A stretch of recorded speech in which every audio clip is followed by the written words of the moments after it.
पुढचा जो पार्ट आहे या चॅप्टरचा हा न्यूक्लियस. तर प्रोकॅरियोटिक सेल आणि युकॅरियोटिक सेल दोघंही याच्यामधला सगळ्यात मेन डिफरन्स जो असेल, महत्त्वाचा जो फरक आहे, युकॅरियोटिक सेलमध्ये वेल डिफाईन न्यूक्लियस प्रेझेंट असते. In case of prokaryotic cell there is absent well define nucleus. हे जे स्ट्रक्चर असेल न्यूक्लियसचं युकॅरियोटिक सेलमध्ये हे डिस्टिंक्ट स्ट्रक्चर आपल्याला बघायला मिळतं. अगेन इट इज फॉर्म किंवा हे जे स्ट्रक्चर असेल that can be made up of the outer जे स्ट्रक्चर असेल that is called as nuclear envelope, nucleoplasm, distinct nucleolus and chromatin network. अशा 4 याच्यापासून हे स्ट्रक्चर बनलेलं असतं. आता सगळ्यात बाहेरचं जे असेल that is the nuclear envelope. त्या फिगरमध्ये जर बघितलं आपण, बाहेरचा जो पार्ट दिसतो त्याला न्यूक्लिअर मेम्ब्रेन असं म्हटलं जातं किंवा न्यूक्लिअर इन्व्हेलप असं म्हणतात.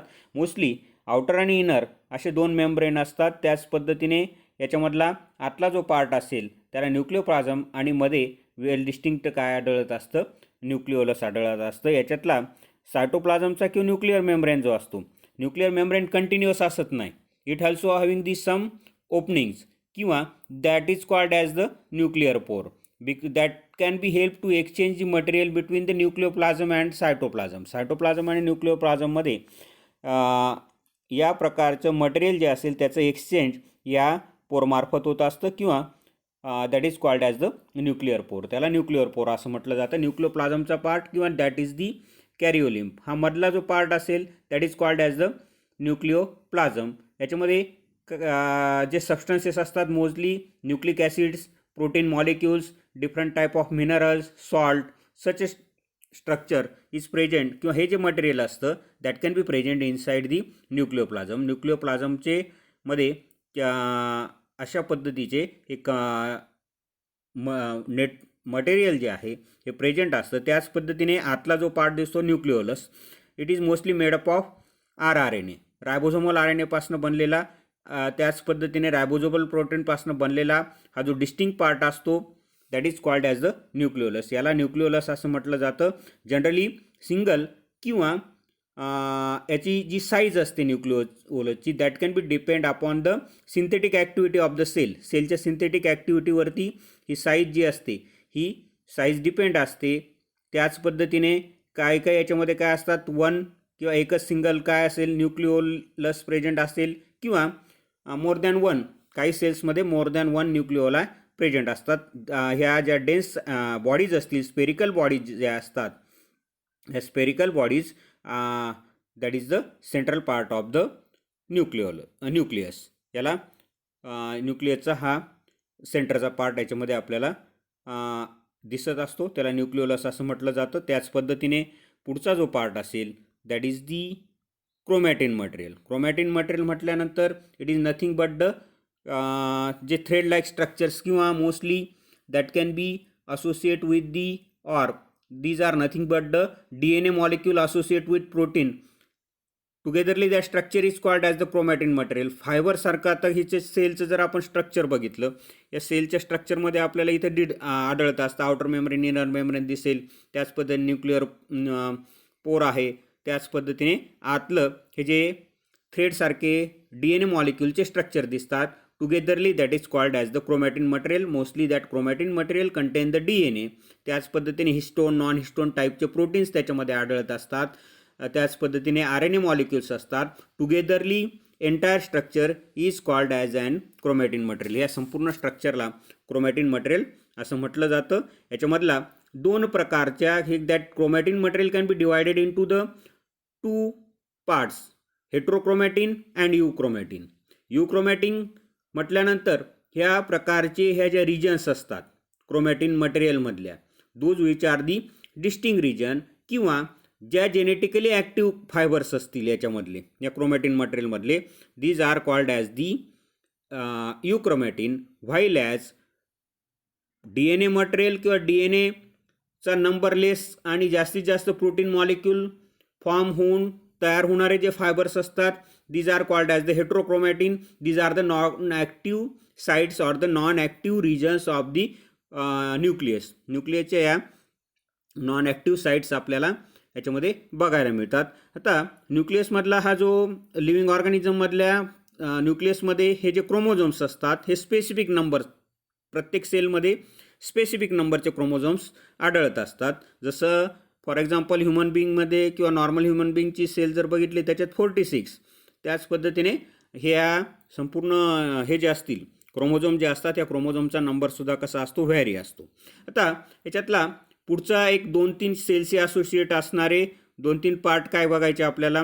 सायटोस्केलेटन इज नथिंग बट हे काय असतं, याच्यामध्ये जनरली हे नेटवर्क जे असेल किंवा सायटोस्केलेटल म्हणजे मायक्रोट्युब्युल्स, त्याच पद्धतीने मायक्रोफिलामेंट्स आणि इंटरमिजिएट फिलामेंट एकत्रित येऊन जे स्ट्रक्चर तयार केलं जातं याला सायटोस्केलेटल असं म्हटलं जातं. सायटोस्केलेटल जे असेल that can be help to maintain the shape of the sale.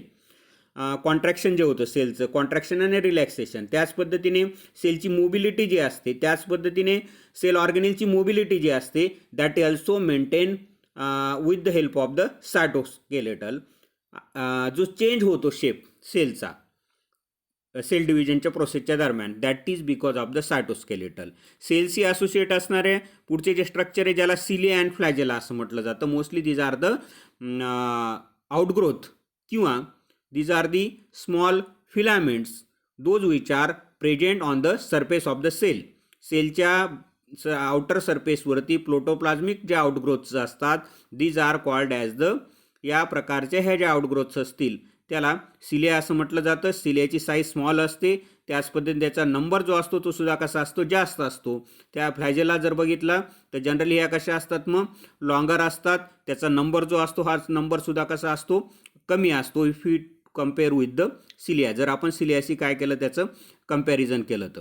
हा आउटर पार्ट जो असेल सायटोप्लाझमचा, त्याच पद्धतीने याचं स्ट्रक्चर जर बघितलं आपण सिंगल सिलियाचं स्ट्रक्चर, याच्यामध्ये आपल्याला हे जे सेंट्रल मायक्रोट्युब्युल्स असतात किंवा 9+2 अशी अरेंजमेंट या सिलियाची बघायला मिळते. याच्यामध्ये हे जे 9 पेरिफेरल आणि 2 मधल्या सेंटरचे जे सेंट्रल फायब्रिल्स असतात togetherly these are enclose by the central sheath. Central सीथने असोसिएट असणाऱ्या हे स्ट्रक्चर्स याच्यामध्ये आढळत असतात. आता हे जे सीथ असतं that can be interconnected, the sheath is connected to one another by the tubules. Peripheral किंवा हे जे रॅडियल स्पोक असतात याच्याने हे काय असतात, मग एकमेकाला कनेक्ट केलेले असतात. आणि एंटायर याच्यामध्ये अशा पद्धतीच्या मूवमेंटसाठी सेलला या सिलियाची आणि फ्लॅजेलाची काय होत असते, मदत होत असते. शेवटचा जो पार्ट आहे याच्यामधला दॅट इज दी सेंट्रिओल्स किंवा ज्याला सेंट्रोसोम असं म्हटलं जातं. सेंट्रिओल्स आणि सेंट्रोसोम्स. सेंट्रिओल्स आणि कशाला सेंट्रोसोम म्हणायचं, सेंट्रिओल म्हणजे काय, तर सेंट्रोसोम जे असतात those which are generally found near the nucleus of an animal cell. Animal सेलच्या न्यूक्लियसच्या शेजारी आढळत असणारा हा जो पार्ट असेल त्याला सेंट्रोसोम असं म्हटलं जातं.